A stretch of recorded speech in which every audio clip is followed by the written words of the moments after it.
6, 7, 8ஆம் வகுப்புலயே இருக்கு. இப்போ இது 7ஆம் வகுப்பு, 6ஆம் வகுப்பு. இந்த 2 வகுப்பு பார்த்தாவே பேசிக் ரீசனிங்கை உங்களை ஃபுல்லா கவர் பண்ணிட முடியும். ஆனா டிஎன்பிசி லெவலுக்கு பார்க்கணும்னு சொன்னா ப்ரீவியஸ் இயர் கொஸ்டின் பேப்பர்ஸை கம்பல்சரி பார்க்கணும். Previous year question paper must.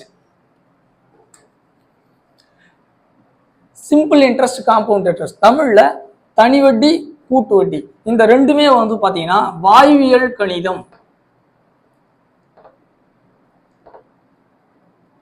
வாழ்வியல் கணிதம் அப்படிங்கிற தலைப்பின் கீழே 8ஆம் வகுப்புல கொடுத்துருப்பாங்க.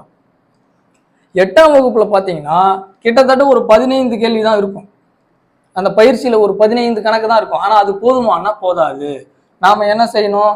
Previous year question papers, previous year question பேப்பர்ஸும் மஸ்டா பார்க்கணும். இது பார்த்தோம்னா குறைந்தபட்சம் அந்த 25ல 4 இருந்து 3